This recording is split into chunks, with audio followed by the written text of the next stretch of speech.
Welcome to our channel. Before we get started, please consider liking and subscribing so we can bring more stories like this to you. Zandia ablaze. And the rebel forces, now securing the capital, have issued a final ultimatum to the collapsing government. An avalanche of reports detail rampant plunder and indiscriminate attacks. Caught in the deadly middle, civilians are deprived of sustenance, clean water, and medical attention. The news anchor's voice dissolved into static as the generator coughed, plunging the subterranean bunker into near-total blackness. Elias Khalil rubbed grit from his eyes, weariness settling deep in his bones. The sputtering candlelight threw elongated, spectral shapes across the faces of the injured, arranged on a motley collection of straw and scavenged foam. That a girl-child whimpered, her leg bent at an impossible angle. His morphine supply had vanished days ago. A cool compress and hushed words were all he could now provide. "Baba?" A tiny voice whispered. Elias turned. Fatima, his daughter, peeked from behind a draped sheet that divided their family's meager space from the makeshift ward. Her eyes, usually sparkling with mischief, were dull with apprehension. He forced a smile, a fragile construct. "Come, little dove," he murmured, drawing her close. He settled her on his lap, feeling the delicate cage of her ribs beneath threadbare fabric. He smoothed a stray wisp of hair from her brow. "It will be well." A hollow promise, his only remaining currency. The air, fetid with the cloying tang of antiseptic, stale sweat, and unwashed bodies, pressed down on them. The distant thunder of artillery provided a ceaseless backdrop, a percussive reminder of the world dissolving above. Another tremor shuddered through the bunker, dusting the occupants with a gritty film from the ceiling. That a chorus of groans rose from the wounded. "Doctor." A raspy voice called. It was Omar, the old tailor, his face ashen and gaunt. "My son, he's failing." Elias carefully set Fatima aside and rushed to Omar's son. The young man, scarcely more than a boy, struggled for each breath, a blooming stain darkening his chest, shrapnel, beyond reach, without basic instruments. Surgery was unthinkable. He knelt, taking the boy's hand in his. "Steady breaths, Khalil," he urged, his voice betraying the tremor he fought to conceal. "Easy breaths." He felt life leak away, the weakening grip a stark prophecy. At a final spasm, then utter stillness. Omar dissolved into silent, shuddering grief.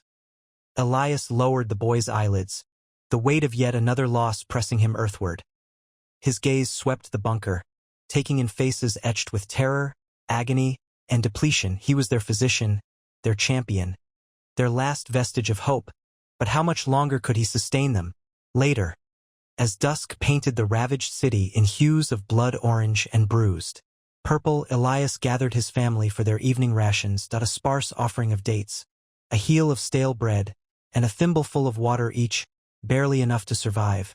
But the sum of their remaining resources. His wife, Layla, met his gaze, her eyes hollowed by despair. "Elias," she breathed, her voice barely audible. "How much longer can we endure this?" He looked at her, then at Fatima, then at his young son, Samir, who listlessly crumbled his bread. He saw hope's ember fading within them, the vital spark dimming. He had no answer. He could not predict how long they could hold out. "We are secure here," he asserted, his voice firm despite the thrumming anxiety in his chest. "We will weather this. We must." Samir, normally a whirlwind of energy, pushed his bread away untouched. "I can't," he muttered. Elias knelt, enfolding his son's small hand in his own. "I understand, little one," he soothed. "But we must nourish ourselves. We need our strength." He surveyed his children, their innocent faces forced to witness such cruelty. He envisioned countless others, similarly trapped, starving, consumed by fear. A surge of anger coursed through him, feeding a fierce resolve to shield them, to struggle for their continued existence. He rose, squaring his shoulders. "We will not surrender," he declared, his voice resonating with newfound conviction. "We will unearth a path. We will live." Layla regarded him, a flicker of renewed hope igniting in her gaze. Fatima reached for his hand, clutching it tightly. Even Samir seemed to rouse, his attention fixed on his father's face. Elias knew the path ahead was fraught with hardship, The odds were overwhelmingly against them. But he would commit himself to safeguarding his family, to sustaining the flame of hope. He would wage a war against despair for them, for his community, for Zandia's future. While the conflagration of war raged, he would not allow his inner light to be extinguished, that he would not allow Zandia to be swallowed by the shadows, that he simply could not. The ghost of Kandahar. The desert sun, a baleful glare, hammered the corrugated iron of Decker's shack. The air inside hung heavy, a stagnant blend of dust and dried sweat. Decker's movements were honed, economic. Each punch landed with brutal accuracy, each breath controlled. The worn punching bag, a relic from some long-forgotten war, bucked under the assault, a stand-in for a face seared into his memory. A face lost forever in the grit of Kandahar. The shrill ring of the satellite phone cut through the percussive rhythm of leather on canvas. Unnoticed at first, it persisted, buzzing on the scarred table amidst scattered shell casings and partially disassembled weapons. Finally, with a frustrated expulsion of breath, he halted, wiping grime from a brow as hard-forged as steel cable. "Speak!" he growled into the receiver, his voice a dry rasp. "Decker?" "Christ, Decker, it's Elias." The name slammed into him, a gut punch. Elias, a phantom from a past he'd fought to bury. "Elias? What do you want?" He leveled his tone, masking the sudden surge of adrenaline. "I need your help, Decker." Desperately. "It's about Zara." Zara. Elias's daughter. He pictured a timid girl, her eyes bright with youthful curiosity, offering him chai in the sweltering Kandahar heat. A memory meticulously locked away. "I'm out, Elias. Retired. Find someone else." He moved to sever the connection. "Decker, please." They snatched her. The Karzakis. Right from the orphanage in Athens. Despair fractured Elias's tone. "I've tried everything. The authorities, international agencies. It's no use. They're powerful, Decker. Influential. You're the only one who can." Decker remained silent, the phone pressed tight against his ear. He conjured an image of Zara. No longer a child, but a young woman, isolated and vulnerable. "I can't, Elias. I simply can't." "I understand," Elias conceded, his voice tinged with defeat. I thought you carried a debt." A long pause stretched between them, thick with unspoken history. "I'll send you a picture. Maybe it'll jog your memory." The line went dead. Decker tossed the phone onto the table. Zara's image already flickered at the edge of his vision. He returned to his training, but his movements lacked their former precision, his punches void of true force. The bag remained stubbornly inanimate, refusing to embody the target he craved. Hours later, a notification chimed on the satellite phone. A solitary image awaited. Decker hesitated, his hand hovering above the device. He knew he should resist. He knew seeing it would irrevocably shift the landscape. But Kandahar's specter whispered in his ear, an insistent reminder of obligations unmet. He opened the message. It was Zara, grown, her youthful timidity replaced by a guarded awareness. But those eyes, unmistakable, bright, sharp, and brimming with a desperate plead. A blurred fence of coiled wire marked the background. A wave of memory, sharp and agonizing, assaulted him. He was plunged back into the oppressive Kandahar heat, the air thick with the acrid reek of burning fuel and raw fear. He saw Jamal, a young interpreter, caught in a torrent of gunfire, begging for deliverance as his life seeped into the parched earth. Decker had been frozen, crippled by indecision, overwhelmed by the sheer, brutal chaos. Jamal's eyes, wide with terror and betrayal, haunted his nights. Eyes that echoed Zara's desperate gaze in the photograph. He crushed the phone in his fist, the plastic protesting with a brittle groan. The image of Zara seared itself behind his eyelids. He moved to the table, retrieved the disassembled rifle, and began cleaning it, the familiar motions a small balm to the tempest within. He worked with swift efficiency, his movements precise and purposeful. Kandahar's ghost offered no respite. He understood what he needed to do. He was indebted to Elias, he was indebted to Zara, and perhaps, just perhaps, he owed himself a shot at atonement. The contact. The air hung thick and heavy with the smell of diesel and dust as Decker's battered Land Cruiser rumbled to a halt at the Zondian border, a makeshift checkpoint. More suggestion than barrier, consisted of 2 oil drums, a tattered Zondian flag, and 3 bored-looking soldiers armed with AK-47. They waved him through without a second glance, their eyes glazed over with a mixture of apathy and exhaustion. He was on his own now. He'd been given coordinates. A rendezvous point just beyond the border. A crumbling tea house clinging precariously to the side of a rocky hill. The tea house was exactly as described. Deserted, save for the skeletal remains of a faded advertisement for some long-forgotten beverage. He killed the engine, the silence that followed deafening in its intensity. Expecting someone? A voice cut through the stillness that he turned, hand instinctively moving towards the Glock tucked beneath his jacket. Standing in the doorway, framed against the weak afternoon light, was a woman. Early 30s, Decker guessed, with sharp, intelligent eyes that missed nothing. She wore practical, worn clothing, cargo pants, a faded olive-green shirt, and sturdy boots that a camera bag hung slung across her shoulder. Decker Shaw, he stated, keeping his voice neutral. Ava Rostova? She replied, stepping forward and extending a hand. Her grip was firm, surprisingly strong. Took you long enough. The vultures are already circling.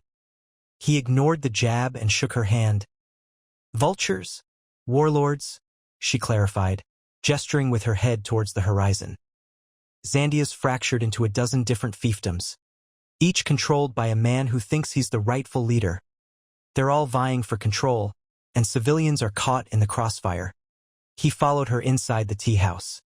The interior was dark and smelled faintly of mildew and stale tea. She lit a small gas lantern, casting flickering shadows on the cracked walls. Ava spread a large, hand-drawn map across a rickety table. It was a chaotic mess of dotted lines, shaded areas, and handwritten notes in several different languages. This is the current situation, as best as I can piece it together, she said, her finger tracing a jagged line across the map. The main roads controlled by General Kasser. Ruthless bastard. Avoid him at all costs. She pointed to another area, marked with a skull and crossbones. That's Demir's territory. Even worse, rumored to be involved in human trafficking. Decker studied the map, absorbing the information. The refugees I'm trying to reach. Their village is located somewhere in this area? He indicated a patch of unmarked territory near the southeastern border. Ava nodded grimly. Yes, it's contested ground. Currently held by neither Kasser nor Demir, but that won't last. They're like jackals fighting over scraps. She pulled out a thin folder filled with intelligence reports, photographs, and handwritten notes. I've been tracking the movements of these warlords for months. This is everything I have. Patrol routes, supply lines, potential safe houses. She handed him the folder. It's not much, but it's the best I could do. Decker flipped through the reports, his brow furrowed. The information was detailed, but incomplete. He needed more. What about the refugees? How many are we talking about? Around 50, mostly women and children, Ava replied, her voice softening slightly. They're holed up in a small abandoned church. They're running out of food and water, and time. She paused, her gaze meeting his. Getting them out will be difficult. Decker closed the folder, his jaw tight. Difficult is what I do. He looked back up at Ava. What's the safest route? Ava hesitated, her expression troubled. There isn't one. That every path is fraught with danger. But there is a mountain pass, less patrolled than the main roads. It's treacherous, rocky, and exposed, but it's their best chance. She pointed to a narrow, winding path marked on the map in faded blue ink. The Whisper Pass, the locals call it. Decker stared at the map, his mind already calculating the risks, planning the route, preparing for the fight. He knew this was going to be a long, dangerous journey. But he was ready. He had to be. Assembling the team. The flickering neon sign of the cyber den buzzed above a doorway barely wider than Decker's shoulders. He'd found Anya Petrova through a whispered recommendation. A ghost in the machine who could peel back layers of encrypted data like an onion. The air inside reeked of stale coffee and soldering fumes. Anya, a woman who looked younger than her reputed skills suggested, sat hunched over a bank of monitors, her fingers flying across a custom keyboard. Her dark hair was pulled back in a messy bun, and multiple piercings glinted in the dim light. Petrova, Decker's voice was a low rumble that barely registered over the hum of the machines. She didn't look up. "You're late. My hourly rate doubles after 10. You were expecting me." He tossed a thumb drive onto the desk. "Can you crack this?"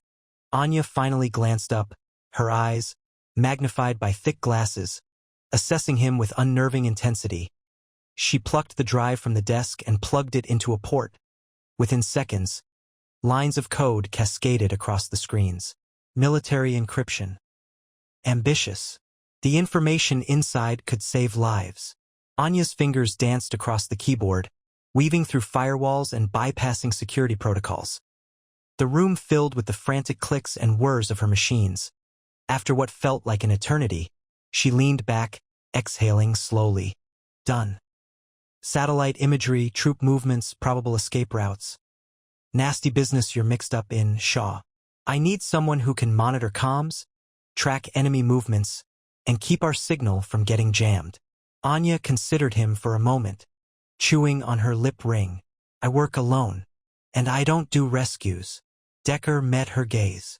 Then consider this a data recovery operation. High stakes.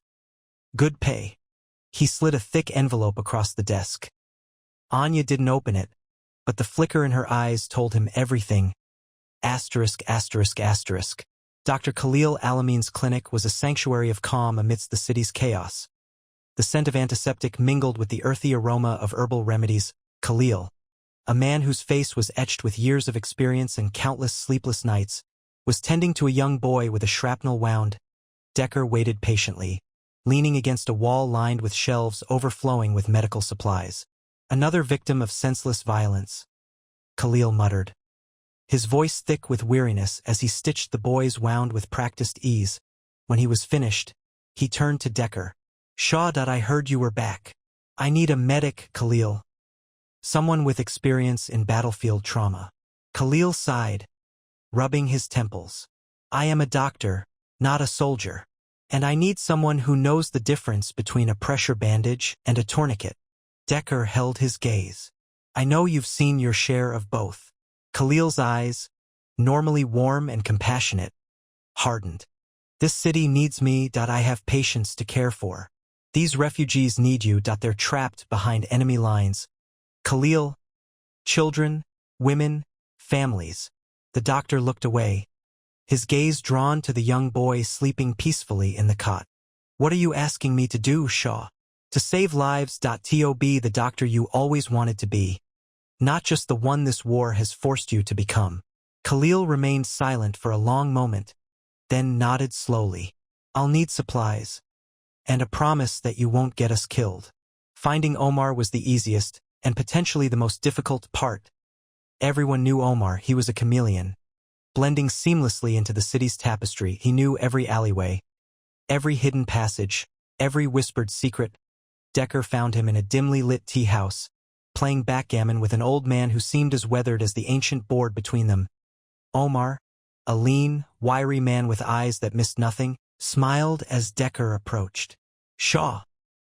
Back for more trouble, I presume. I need a guide, Omar. Someone who knows the terrain, the customs, the checkpoints. Omar sipped his tea, his eyes never leaving Decker's. The border is closed, heavily guarded. That's why I need you. Omar chuckled. For old time's sake. For the people who need our help. Omar set down his teacup. This isn't like our old escapades, Shaw. This is war. People die. I know. Omar studied Decker's face for a long moment, searching for something beneath the hardened exterior. Finally, he nodded. All right. I'm in.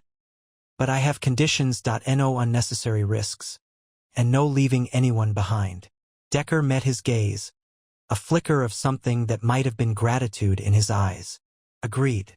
Assembling the team was the first step.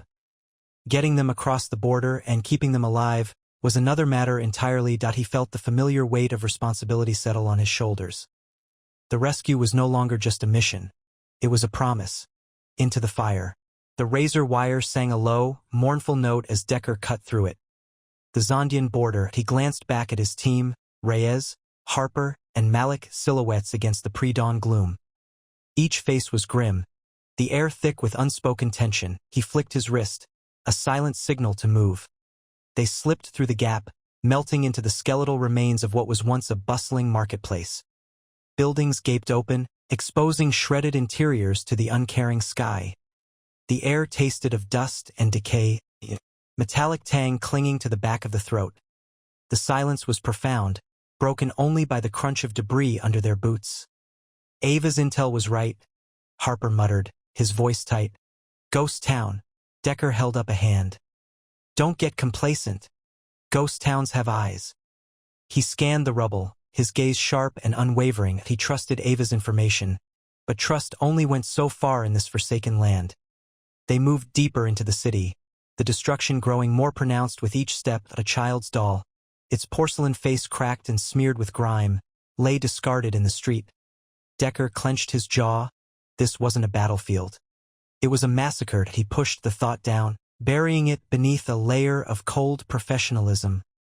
Sentiment was a luxury he couldn't afford. A low growl, guttural and menacing, echoed from the alleyway ahead. Reyes, his hand hovering over the grip of his pistol.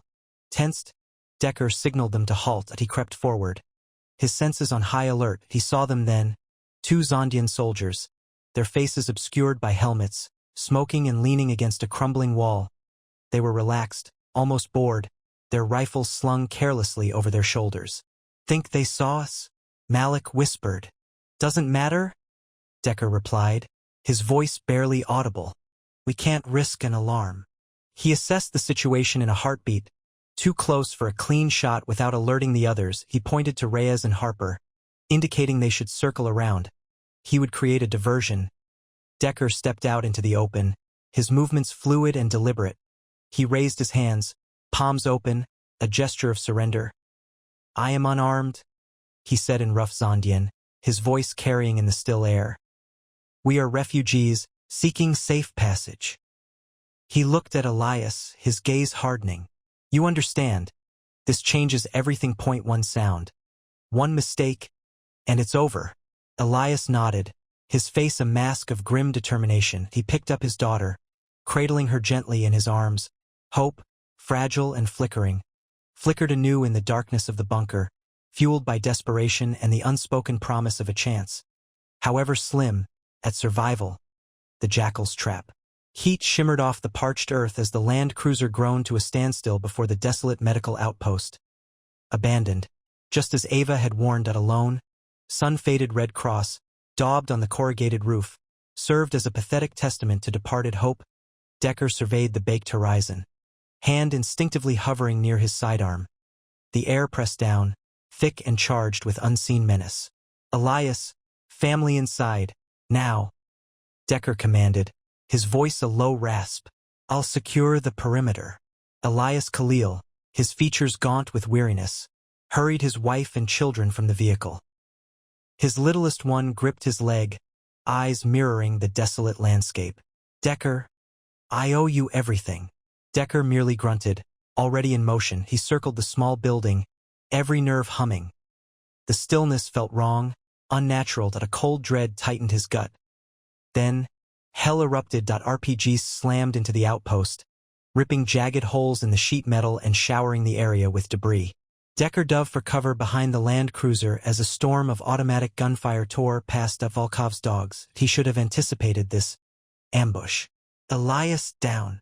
Decker roared, returning fire at the figures swarming from the dunes. The battle exploded into existence, a maelstrom of noise and violence. The sharp tang of cordite choked the air, mingling with the cries of the wounded. Decker moved with brutal efficiency.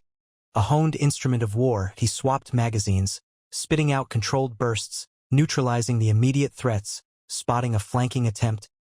He felled an enemy combatant with a precise shot. A quick glance towards the outpost revealed Elias, gripping a rusty AK-47, returning fire, shielding his huddled family.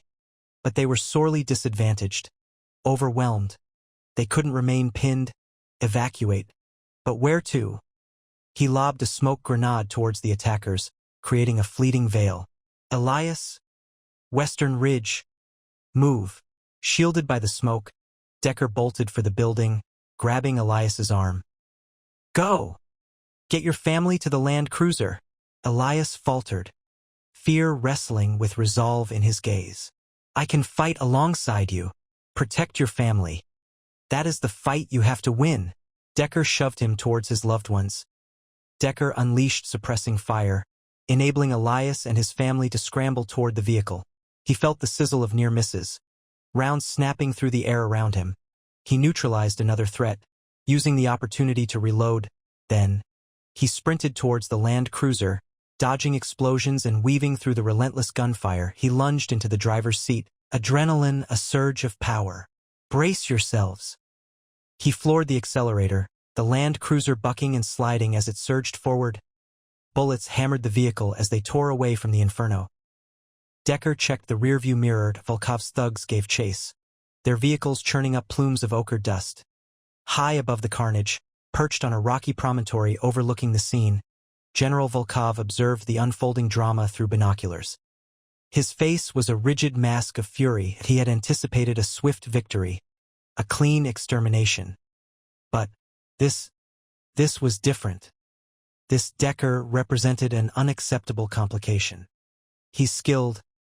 Volkov spat, crushing the binoculars in his fist. Damned skilled. He tossed the ruined instrument aside. Locate him. I want him alive. He needs to understand the price of defiance. A cruel glint ignited his eyes. Then eliminate him slowly. He indicated the nearby communications officer. Alert the border patrol. Seal the zone. No one escapes. The hunt was on.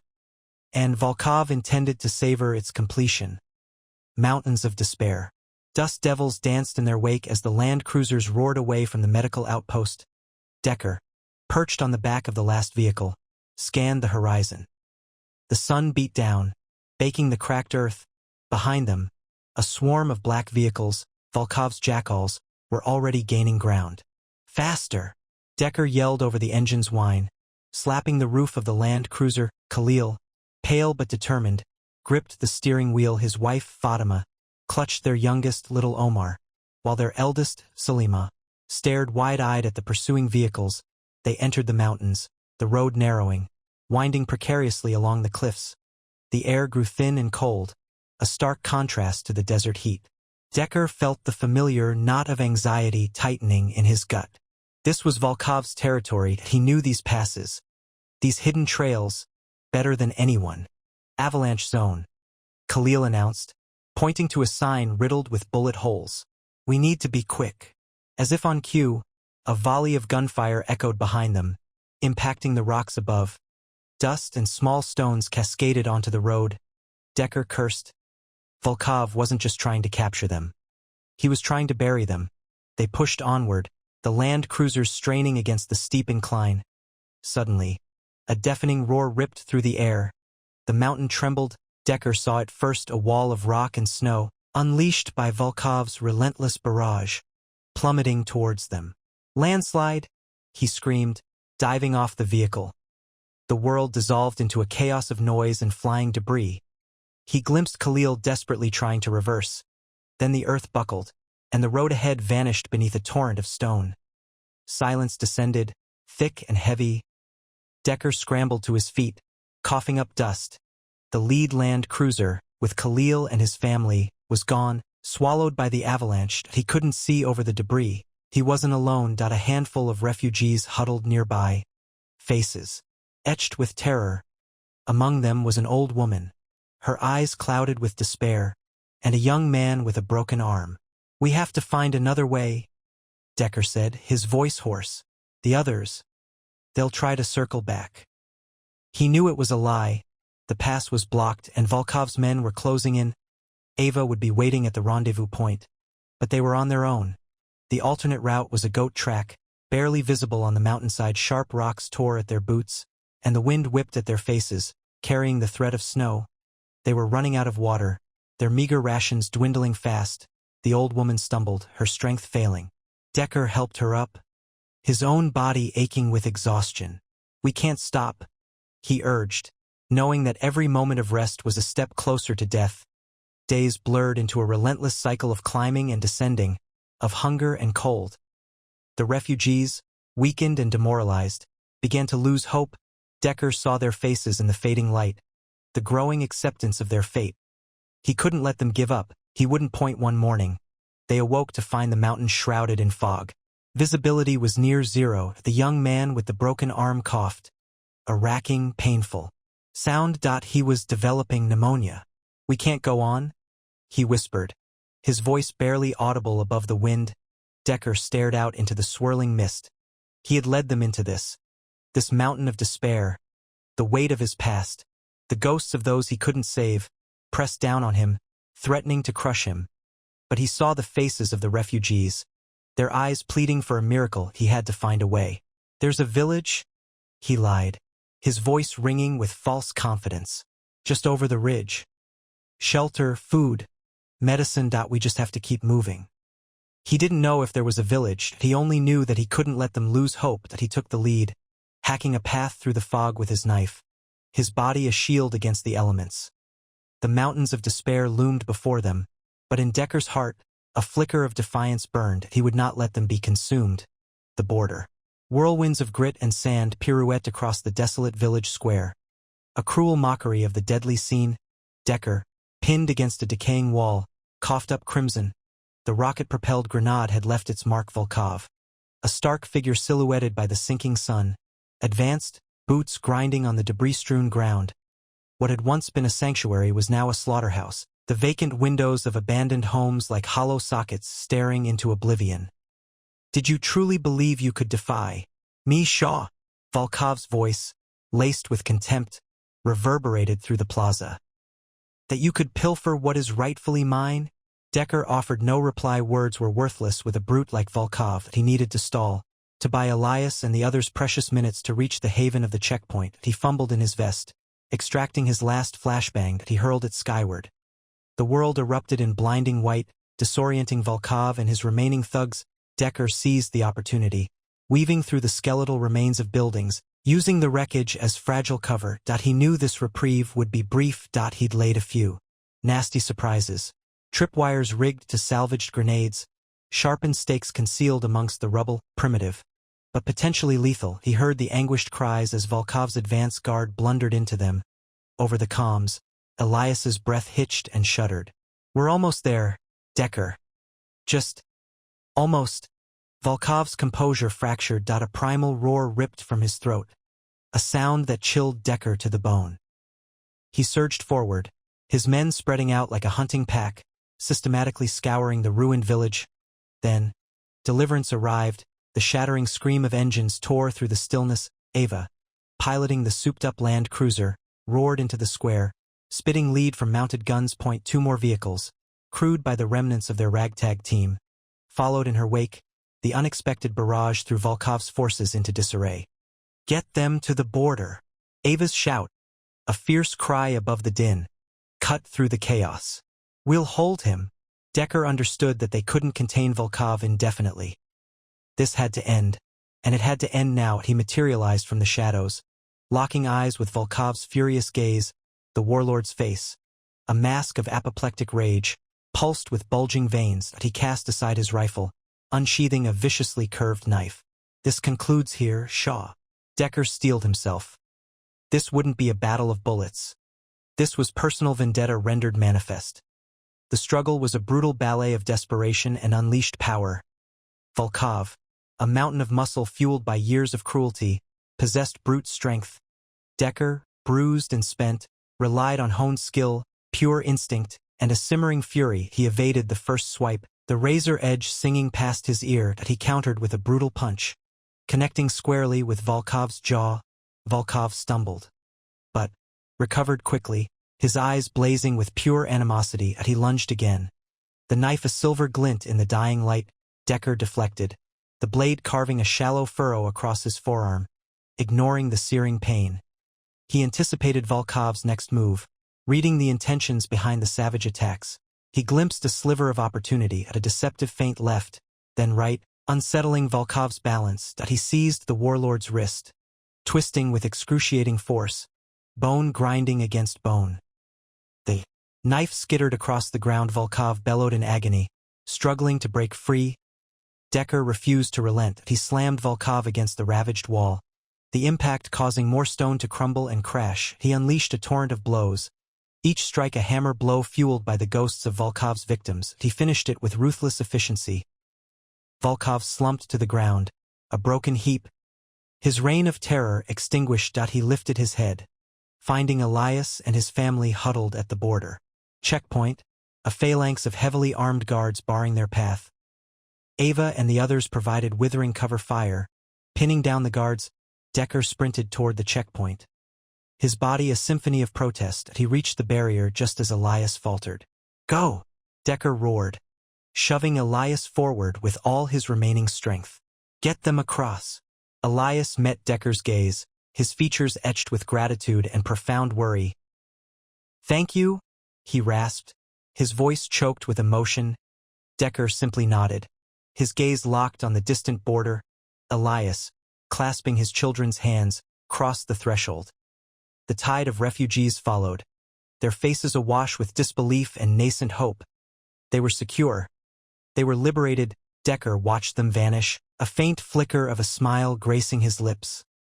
His purpose had been fulfilled. He turned and melted back into the shadows, leaving Ava to chronicle their narrative, to expose the atrocities of the war, to ensure Volkov's victims were never forgotten. He dissolved into the obscurity from whence he came, a weapon, a wraith he was never intended to remain.